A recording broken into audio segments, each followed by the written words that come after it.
615-895-1218. Like I said, I got to talk to them guys, and real deal there. Just you could tell they go getters. And you got this right here is kind of cool. It's Blackwell pressure washing, Ryan and Dylan. Yep. Okay. You can give them your address. You can call and give them your address, and they'll give you a quote. They had the satellite take a picture. Oh, check it out. Yeah. And what's the names again? It's a Blackwell's pressure washing. It's 615-967-1537, 615-267-9764. But I thought that was really cool. I guess maybe they've been doing that probably 20 years, but I didn't know. Are they listening right now? Yes. Tell them just pull up 732 Nissan Drive, Smyrna, and give me a bid. I may do some bartering out with you. See there you go, man. If you're listening, there you go. I try to do it every year, man. That pressure washing's a job, man. Especially when you got a big parking lot. Yeah, I just got through. What I got him bid on was Jimmy's place. He's selling his place, and I ended up finishing after 2 days. Oh, I know. It takes a long time, man. It takes a while. But you wanted to mention, was it Marty Lubman had a big event? Oh, yes, at Bean Brothers. He retired his, I guess we'd say retired his saddle and donated it to the Bean Brothers barbecue, hanging on the wall. Over on Front Street. And that's a big thing, man. Marty Lori's really sweet. Oh, yeah. Both of them great hosts. Yeah. They really are. And she hooked me up on a barbecue sandwich. She said, you want some coleslaw on top of that? I'm like, heck yeah. Had me fried pickles over there. Yeah. And I got there late, Yeah. Because I was at the prayer event. Well, yeah. You want to talk about that in a minute? What went on before the prayer break, don't you? Oh, it was rough. Last week, man, it was rough. Bro. It was hard. Yeah, man. But yeah, man. Marty was 3 times shooting champion. Man, I don't know. I wrote a story about, I think, 40. I mean, he's been to 49 states. Is that what it is? In several countries. Yeah, I wrote a story about it. But the only person I know that's won any kind of thing, you won a state powerlifting. I won it when I was 20, for my weight class. And then you won the biggest burrito in the state of Tennessee. I won the biggest burrito. Almost got fired over that Taco Bell. Yeah. And he also, since Dr. Harrell's coming in here, I think he's on a kid in Tennessee, didn't get to go to Sam Davis home on the field trip. Had to sit at school. Yeah, that's mean. Yeah. And y'all laugh about it. That was sad. You said you didn't sit there 10 minutes all day long by yourself. No, dude, I was there. I was in the 4th grade. My mom, I didn't want to bother my mom with $5. That teacher let me sit there all day long, all the classmates. The whole school went out to Sam Davis home. Oh, I had to sit there all day long. Except one kid. Except one kid, which me. But it is kind of sad. My wife's like, I wouldn't tell that story if I were you. Well, it's been told. I'm telling the whole world. I'll be telling it here soon. But anyway, when you came into that, I know you went to that prayer meeting there at the presentation. But I think Randy before Bird, that, it looked like you've been in a fight. Dude, it was rough, man. I'm telling you, man, it was rough. I ain't kidding you. And if folks know what we're talking about, we had, Bill Lee, the governor, called for a special session for 3 days about redistricting. And, man, I'm going to tell you, they bust in protesters. I mean, I've never seen so much chaos. And these people, people say what they want, they're paid. They're paid. And I'm talking, these are some rough folks, man. And if it wasn't for the troopers running down there when I walked from the Capitol, I just walked, because I've been through that stuff before. I've walked through, and I can usually have conversation with people. Man, I wish I knew the troopers' names. It was about 6, 8 troopers that kind of came around me and guarded me. And I mean, I guess they really assaulted me and others. If the definition of assault, from what I know, is somebody's in your face and threatening you, and they were close, man. It was rough. Yeah. I'm surprised I didn't get spit on, but they say trials and tribulations make you better, and I just wish people acted better, because it sets a bad precedent for young people. In fact, I wanted John DeBerry to call in. I wish there was as equal protest over John DeBerry, who was pro-life, cared about Memphis, cared about the community, literally walked with Dr. King as a young boy. He remembers his dad having that "I am a man" sign at his house. And Governor Lee hired him, first African-American on the first floor of the state capitol. Phil Williams will never tell that story. Oh, no. No media is going to tell that story. And he's running for Shelby County mayor. Wish him the best. It's going to be tough as a Republican to win in Shelby County for mayor. But hey, God's got a way of working things out. He's the God of possibilities when things are impossible. But I'm telling you, man, I don't really get scared about anything. I was nervous, man. I'll be honest with you. Well, 40 years ago, if the Mike I know, you'd have been. No, I try to treat people with kindness, man. It was rough, man. I'm not kidding you, dude. I probably got some post-traumatic stress disorder. Watch me start drinking tonight. You know what I mean? And I don't drink. It was bad. I'm not kidding you, man. I mean, it was. But you know what I should have done? I should have just went through the tunnel like everybody else did. Well, no.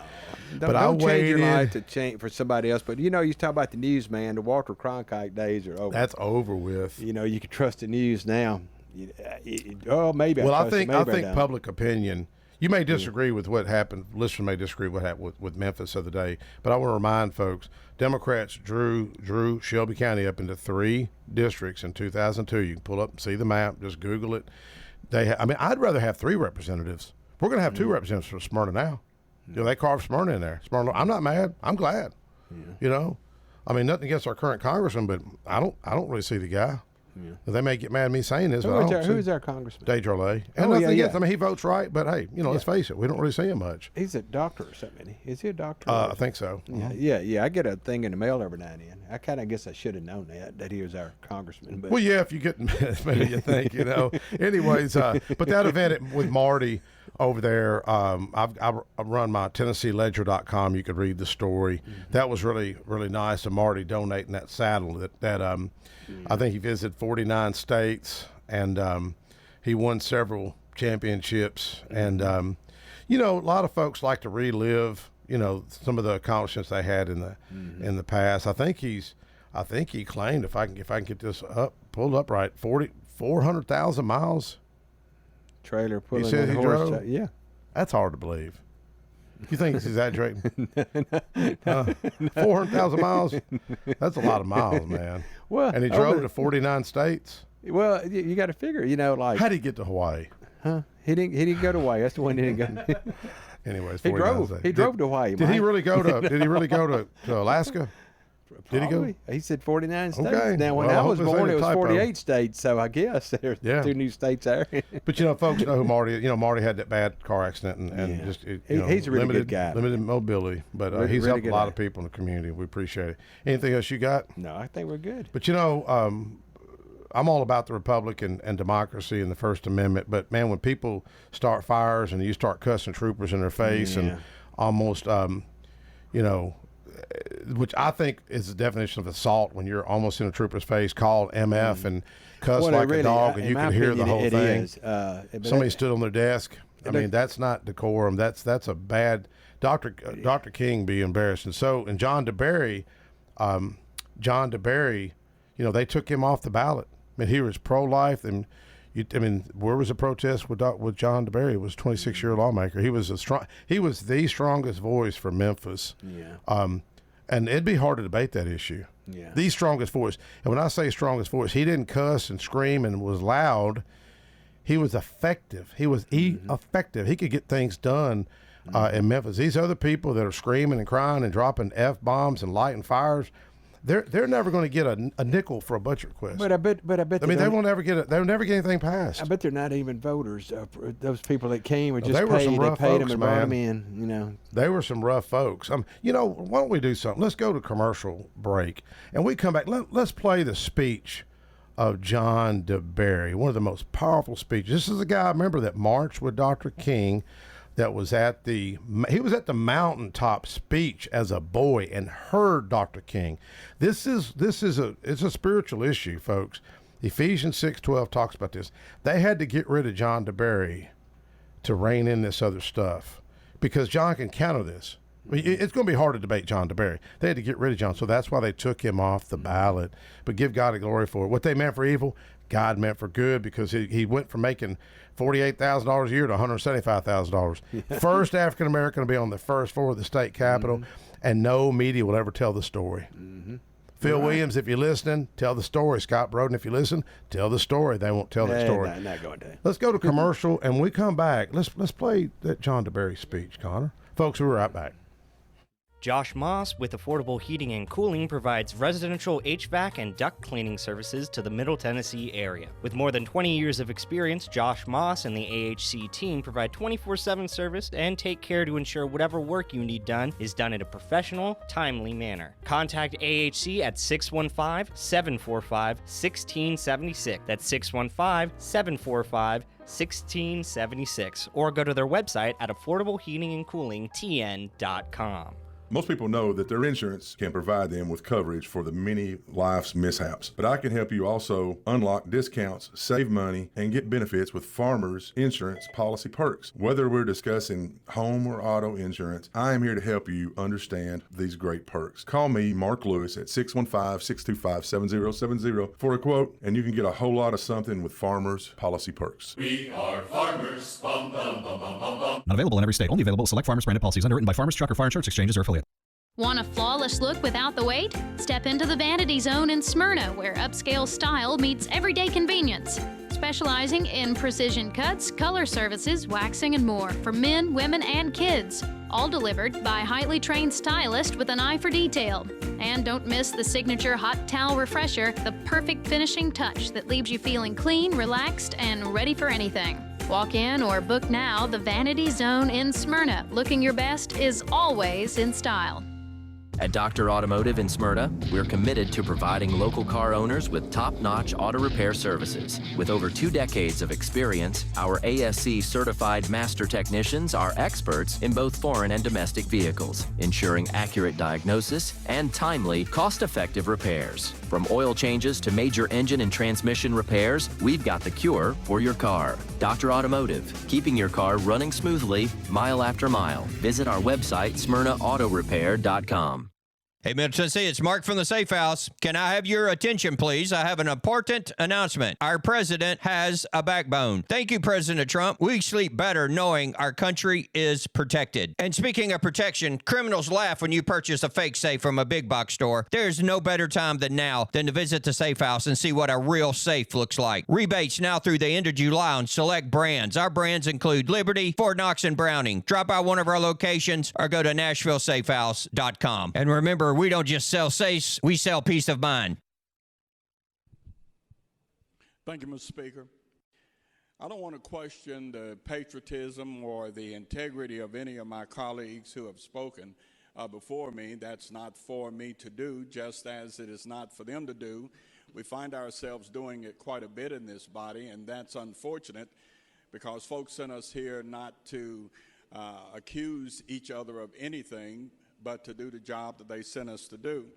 And I rise not to go against or support this legislation. I rise because I continue to hear references to what I saw in growing up in this country and growing up in the state of Tennessee as I walked with my father and worked with my father here in the state of Tennessee, in Memphis, Tennessee, and across this state and across this country. In the middle of what has been referenced to on several occasions, the civil rights movement. And you know, people continue to refer to this, but I saw it. I saw men and women stand with courage and integrity and class, and they changed the world. They changed the world because what the world could see in them was the lie that was being told about them. I am one of those individuals who walked in back doors because the law said I had to. I'm one of those individuals who rode on the back of the bus, on the back seats that were not cushioned because the law said I had to. I went to the water and drank colored water because the law said I had to.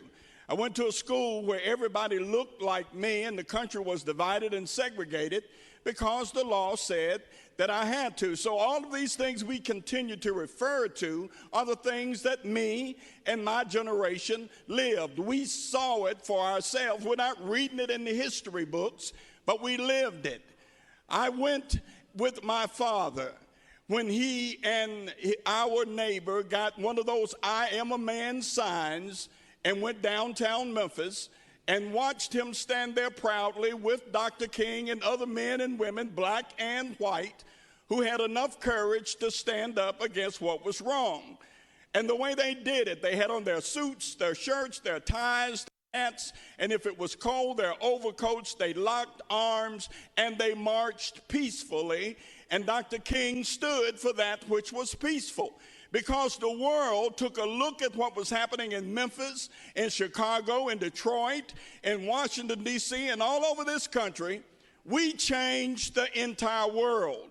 And we changed it because those men and women had enough guts, integrity, enough citizenship and love of country, because my father was a Korean War era soldier, as many of those other men and women were. They didn't beg for anything. They didn't beg for citizenship. They demanded it, because they were American citizens who paid taxes, who raised children, who paid house notes and rent, and did everything they were supposed to do so that they could demand from this country and its Constitution those things that they were supposed to have. How did they do it? They did it by standing like men and women of integrity and class and common sense and values. When the riots started and folks started burning stuff down, that's when my father took my arm and we left. We left because that was not what we were there for. That was not what Dr. King was there for. That was not what others who are famous in the civil rights days were there for. This was not peaceful. It was not part of our movement, and it only hurt everything. That man lay in a pool of blood. I stood there and watched him make a speech. The building wasn't really full. It was crowded because there was a terrible storm that night. But my daddy was intending, and most certainly, he wanted to hear that speech and wanted me to be there. I gave my seat to a lady who came in wringing wet and stood over, not because there weren't any other seats, but because I could stand against the wall and be closer as he spoke. I watched that man shiver. I watched his voice shake. I watched him tremble because he knew something. He knew that he probably wasn't going to leave Memphis. I don't know what providence God had given to make him prepare for this when he said he'd been to the mountaintop. I don't know what he was thinking when he said, I may not get there with you. But something told that good man on that terrible stormy night that something bad was getting ready to happen. Whenever we use the opportunity to do wrong, that policeman that put his foot on that man's neck was wrong, and every one of us in this room decry it. Every one of us in this room condemn it. We say it was wrong. And in America, we have a system of justice. A system of justice that's going to bring the full impact of the law down upon him. And I think every one of us in this room will support that. And we know that man lay there in a pool of blood. This man didn't die surrounded by his children and his wife. He died in a pool of blood from a coward's bullet. And he died on that day. And I remember as we went back to Memphis and all of the riots broke loose, everything he stood for was all of a sudden being torn down until calmer voices came and said, Dr. King was against this. He was against this. He was against this. My family raised money and sent my dad to Washington for that march, where that man stood there and said that he wanted his children judged by the content of their character, not the color of their skin. And all we do in America right now is talk about color. Every issue is about race, it's about color. Instead of us sitting down at the table like men and women of common sense and common justice, and understanding that our enemies are looking with a greedy vigilance upon us as we tear ourselves apart eternally. They have been watching us. All right, that's John DeBerry. That was his speech from a few years ago. That's the one that marched with Dr. King, that was at the mountaintop speech. and Democrat Party took him off the ballot. Phil Williams, Channel 5 investigates, is never going to tell that story. Tennessean will never tell that story.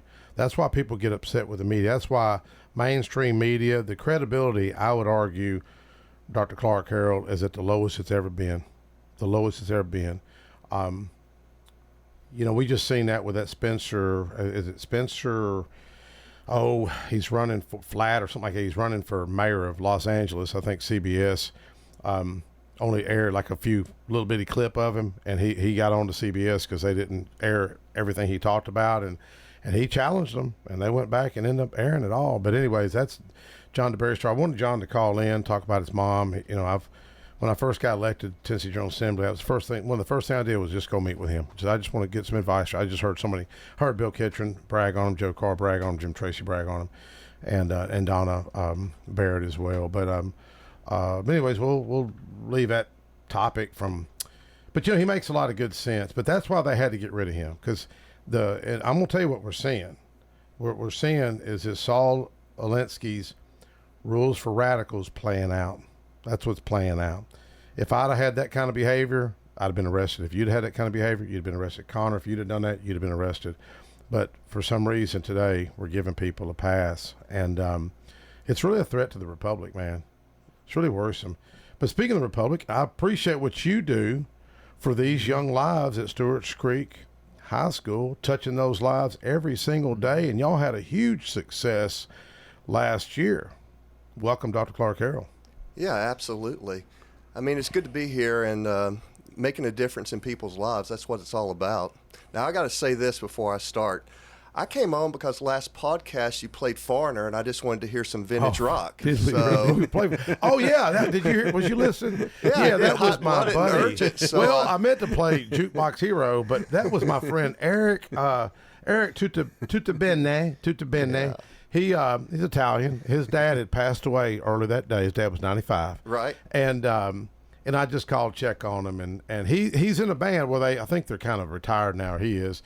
It was called the Foreigner Experience. That was the first concert I'd ever went to. Really? Municipal Auditorium, 1982. Really? Yes. Who was you driving at that time in '82? Oh yes, I was driving at that time. What kind of car did you have? It was Toyota Tercel. Tercel. I thought it was going to be some bad. You used to be a car salesman. Yeah, I did. I saw a lot of cars. Did you buy it from me?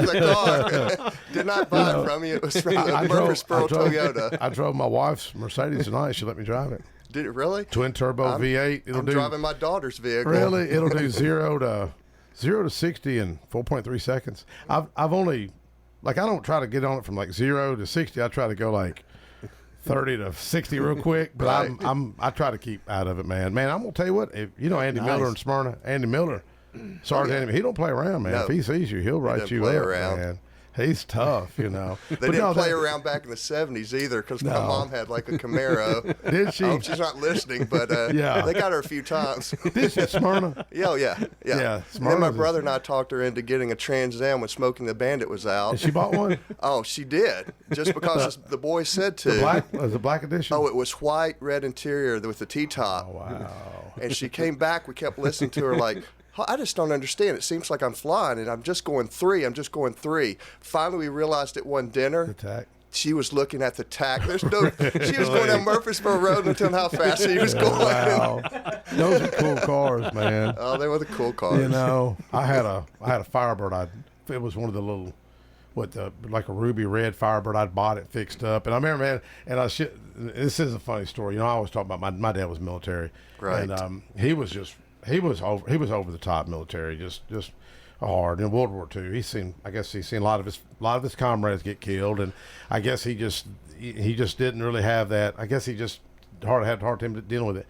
But I had this Firebird there, and I'd done some dealing. I bought it from Dale Homes and Homes Construction.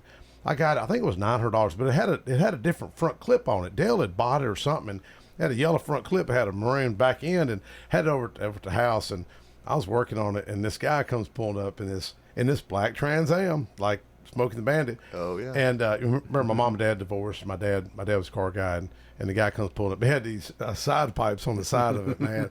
I mean, kind of like guys Roger would have hung out with. And the guy gets out, and he's got one of them wallets, big old change, you know. And I mean, it was. Yeah. I don't. Is that kind of redneck? With What do you call $3 that? in it. Man, it was a big old leather thing, chain all down. He come walking over, you know, and had long hair. And my dad said, "Can I help you?" And my wife was with me. She was only 15, okay, but I was 19, and we were dating. We had just started dating, and she was just sitting there. She was just little bitty thing, and I'm working on this card. I'm sitting in there, and the guy comes walking up. My dad said, "Hey, what can I do for you?" And the guy said, "Well, I want to buy some. Want to see if you want to sell some parts off this car." And my dad said, "Parts like that?" And he goes, "Parts." He said, "Man, I wouldn't trade you this car for that piece of blank you just pulled up in." And I was like, "Oh no, Dad." And my little wife, the girlfriend there, she's looking like, "Oh my gosh." And you know, and I said, I went to the guys, "Hey man, you know, we're working on this car." I was kind of peacemaker. "Hey man, we ain't selling no parts off of it, but I could have bought that car back, sold it, made a pretty good little profit on it." And I was, I think, 20 at the time.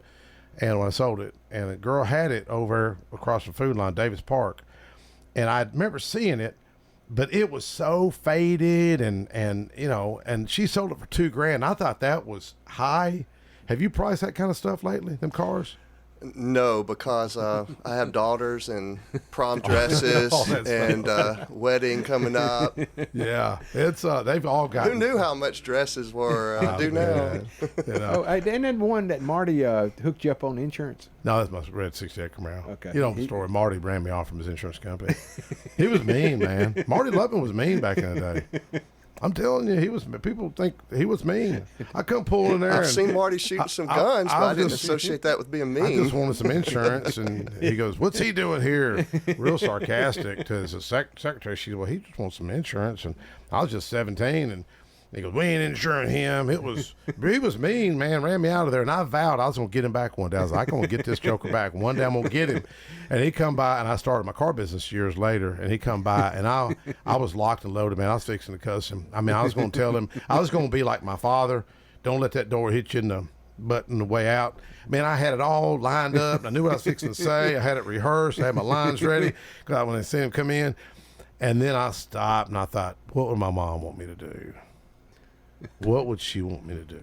And there's the transition to Mother's Day. Yes. Hey, guys, we need to stop and say Happy Mother's Day Amen. to every single person out there. And what I'm going would moms do? You talk about education. I mean, that's where it starts, though, at home. Amen. And to be quite honest, you're blessed if it starts spiritually. If you've got that moving from generation to generation, that's the great equalizer of all things. And plus, education is too. Yes. Shout out to my mom who's out there, Jane. She was a 43-year educator in Rutherford County, 26 of it as a principal. Really? Middle school at Christiana Middle. She went over, she started at Laverne Primary, then Christiana Middle, and then ended at Smyrna Elementary. That's when she gave the shout out, because I was talking to her about the PTO and Felicia. Yep. And listen, when my mom gives praise, like, you stop and listen because you've earned it.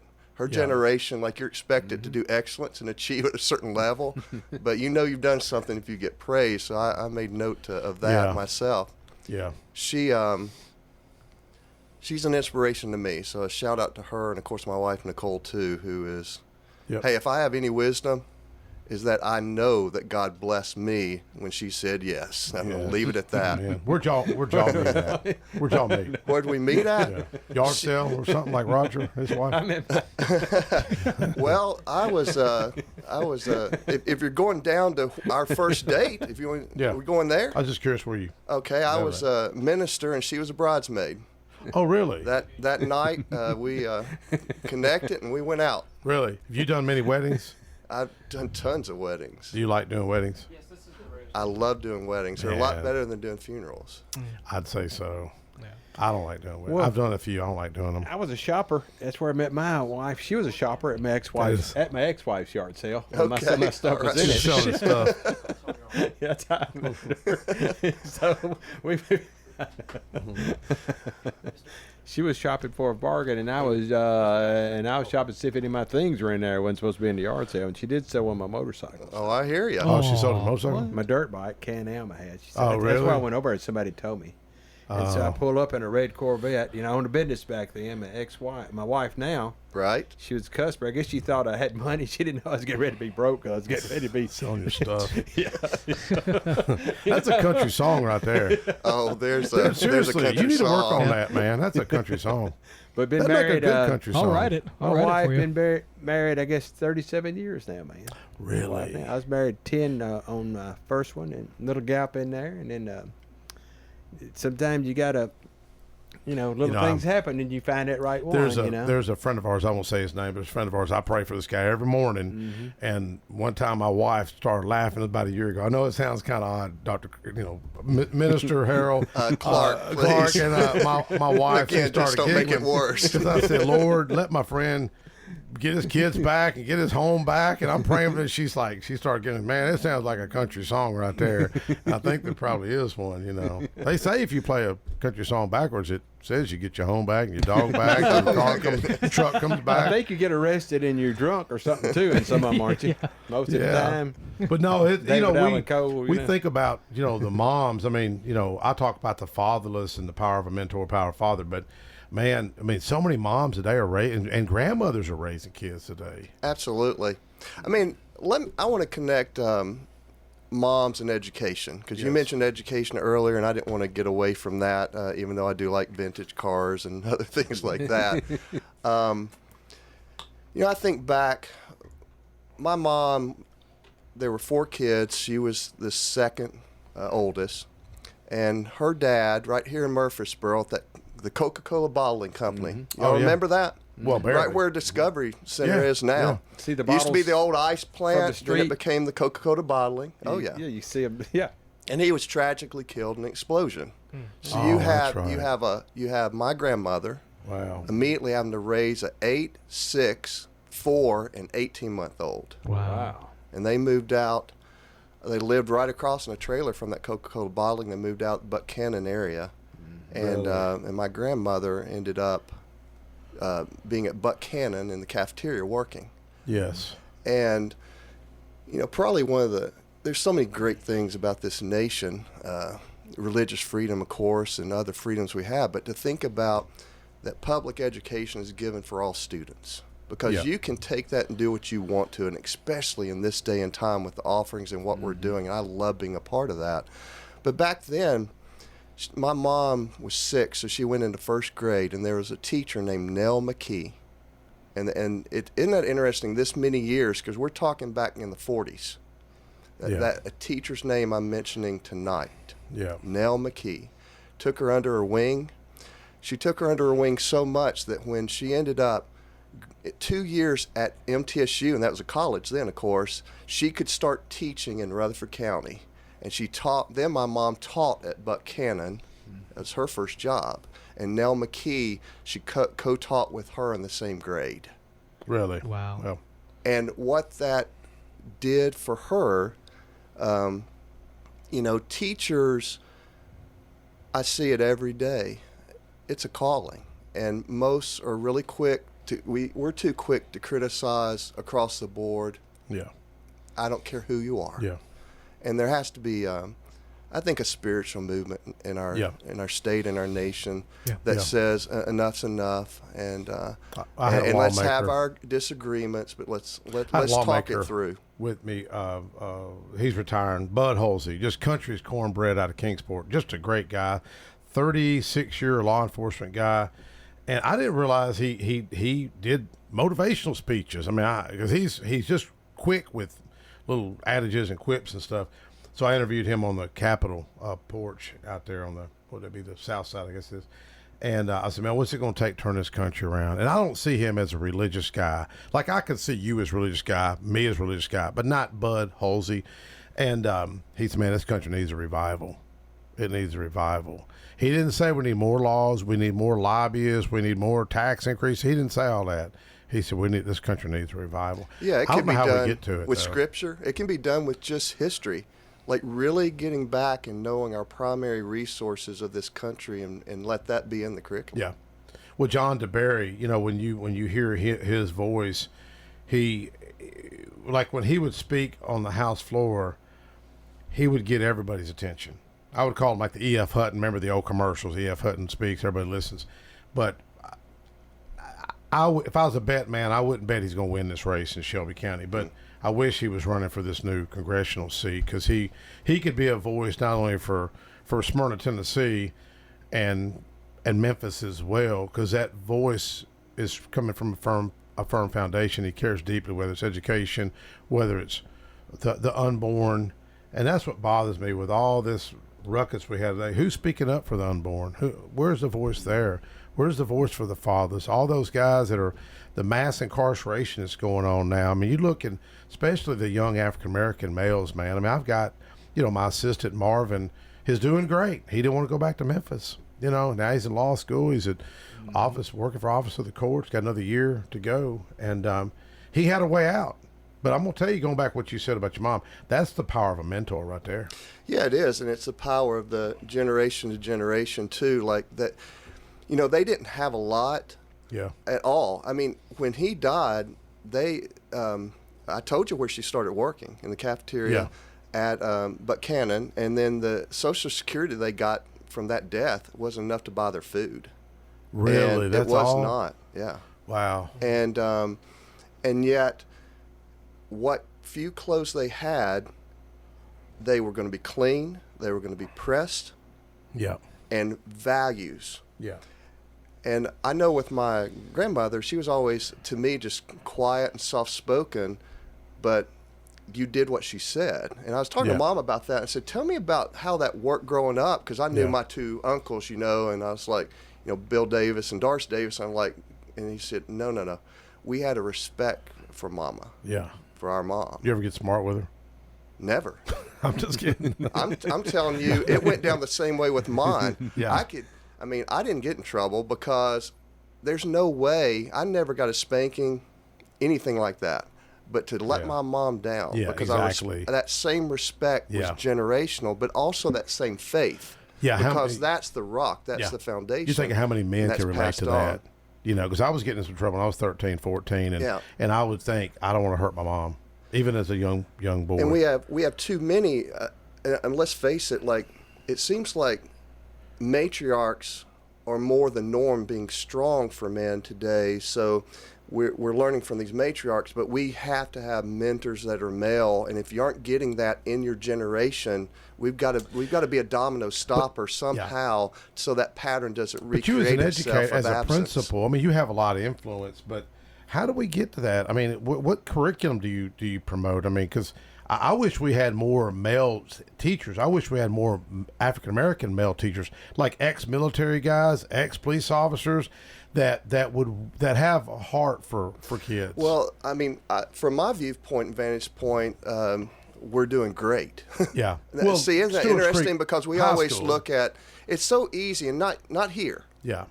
But for those that want to be negative, to go on a tirade against the degeneracy of American youth and et cetera, et cetera. But there's so many good youth that are out there, and good families that are out there. And I think if we could hear more about that, maybe those stories would be what people would strive for. And you know, I think, everyone has a part in that. Yeah. You think Phil Williams would cover those positive stories? Phil Williams. Phil Williams. Channel 5 Investigates. Oh, I got you. Yeah. I think he'd investigate those positive stories. With him, I hope so. You know, no, you look at Aaron Carter. You know Aaron Carter, the Gatorade Player of the Year. I do. You know, yes. I've stayed in touch with him. His grandmother is one of my mother-in-law's good friends, Brenda Smith. I don't know if Brenda's listening, but shout out if she is. She's a great mother-in-law, by the way. Oh yeah. She gets a little mouthy every now and then, but she's. Wait, let me help you out there. I want to give a shout out to my mother-in-law, Roger, Anna King, who is awesome. Cool. Yeah, I'm a blessed man. Cool. I'm surrounded by a lot of wonderful mothers. Does she get a little mouthy every now and then, though? Yeah. No, I'm trying to help you, Mike. I'm trying to help you. No, my mother, I love my mother-in-law, but she's a little opinionated. Roger. But she get a little opinionated. You know where you stand with her. Well, there is something to be said for that. I mean, but she works hard. She's a hard-working woman now. She worked at Nissan for 24 years, on the assembly line, and anybody work on the assembly line for that many years. Well, I saw her with your wife here at the store here a week or two ago, but she had a knee surgery. Yeah, man, she was toughing it out. That looked bad. Oh man, my mother-in-law grew up. They grew up hard. Yeah. They grew up poor. But not trying to change the subject. Something over at Stewart's Creek last year about the band inauguration. Oh yeah, that was. That was cool. Before we get it, I got a caller on hold. Let's take this caller. Caller, go ahead. Go ahead, caller. Hey there, Representative Sparks. I appreciate you. This is Dean Baxter. Hey, Dean. What's going on, man? I appreciate you having me on. And first off, I want to give a shout out to you, to everybody listening. This gentleman here, if you listen in to his show, you probably already know this, but this man has as good a heart as anyone in politics. Well, I appreciate that. I'll segue right from that into Mother's Day, because that's the thing that of all the I was trying to think. I lost my mom the day after Christmas 2023, so just a little over 2 years ago. And she was really remarkable in the sense she never she was not an outside career woman, but I wouldn't say that she was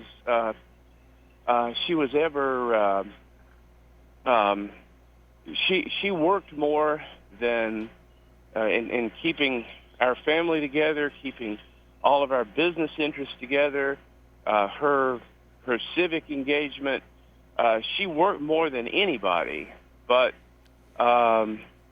she was feisty and tough in a way. I mean, she would definitely stand up for what she believed in. But the one underlying theme with her was just kindness. And I remember when when I was a kid in school, when I was in public schools in Marshall County, and there were some children that went to school with us who were really poor, who didn't have enough. But Mom would help them, but she would help them in a way that it didn't seem like there's a quote Mark Twain had about leaders that the truly great make you feel like you too can be great. Yeah. And if she just said, poor thing, you need some clothes, but Mom would, the little girls that were in my school, there was one girl that always had rough looking clothes, and I remember Mom buying a little dress, a little outfit for that girl, and saying, I saw this and I thought of you. It looked. Mom was a room mother, and I just thought it would match your eyes so well. And so she gave it to her in a way that the little girl didn't feel like she was being looked down on. And that was just that's just one story, but that was just kind of a theme. And I think because I'm I tuned in and heard our friend John DeBerry's talk, and I think in terms of the things that are wrong, and the pastor there is right that, and I'm not faulting Phil Williams. Yeah. But when Mom was, I tell you, when Mom was, she was always there's a statue in New York, the Fearless Girl, and that would be my mom. But when she was in her last years, she was a little more frail, and she would watch the news and get upset. There'd be a mass shooting somewhere, and I'd be out of town, but she'd call and say, sometimes she had Parkinson's, so her dexterity would make it hard for her sometimes to dial. And my sister would call and say, Mom's here, and she just wanted to call you because she was upset over this shooting. And I was like, you'd be like, Mom, that's in Florida. I'm in Memphis. I'm fine. Yeah. But yeah, I think when we look at, but the point on that, I remember telling my mom, there are 300 million people in this country, and on any given day on the news, you hear about the 100 that did something bad. Yeah. Many. You hear about the worst of those, and most of the days, most everybody goes through their life and does the best they can, and those people don't make the news, unfortunately. That is true. Yep. But yeah, so I think if we can, though, what really will turn, I think you're definitely on the right track about looking where we are at looking at Jesus Christ and following him as being what will get us to the right place. But what Jesus, if I look at the theme of Jesus, it was inclusion, it was charity, it was compassion, it was forgiveness and redemption, and ultimately it just came down to kindness. And so the kindness I saw my mother reflect is, she was going through the world, not so much, she wasn't a preachy person, she was a lot of fun, but she was going through the world following the footsteps of Jesus. And I think if we all do that, then a lot of these problems will resolve themselves. But there's another point I'll make too, which we were talking about moms, or my mom not working outside the home, and she was able to do that. Financially, my dad had a good job. They weren't wealthy, but in growing up in Lewisburg, we had Inner City Products, what was formerly Howell Quaker over here, and it was a Boilermakers Union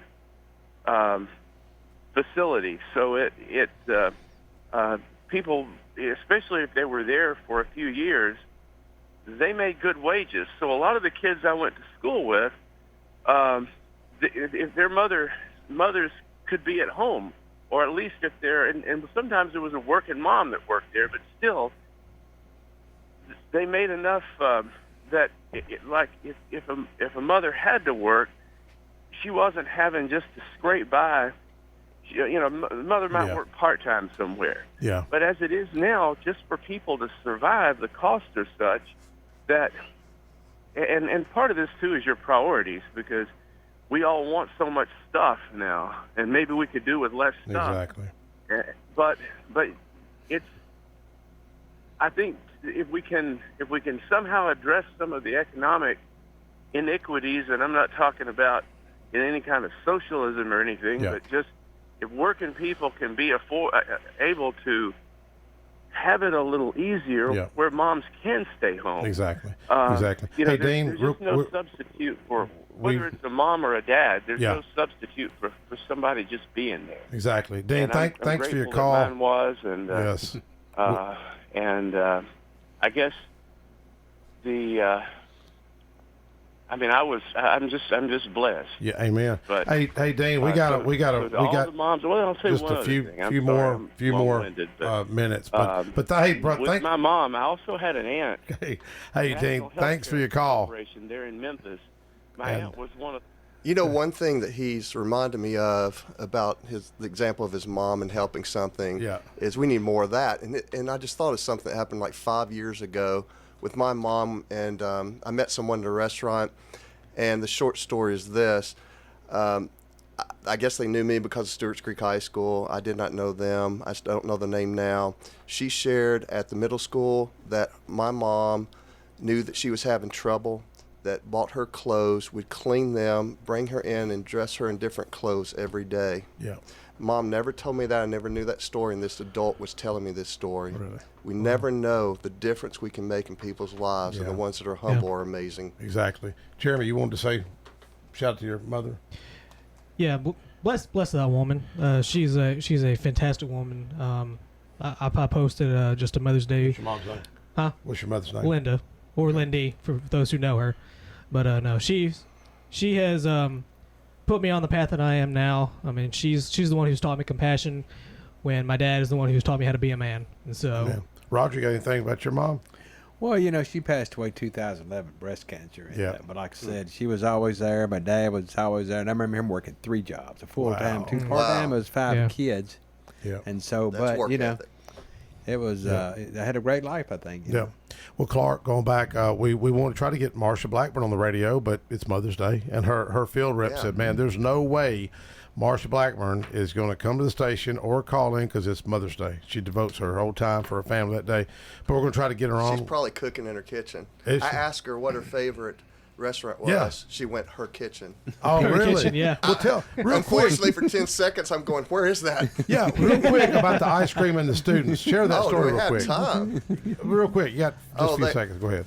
The short story is she was our champion. You might have to bring me back on if you want to hear this story because it is amazing. But we got inside the arena when the winter storm happened with the inauguration. For the Trump she inauguration. is the one that got us inside the day before she made it happen talking to President Trump. Yes. Shout out to Marsha Blackburn. Shout out. Thank you, Dr. Harold. Thank you, Roger. Thank you, Connor. And thank you, Jeremy. We'll see you next week, folks.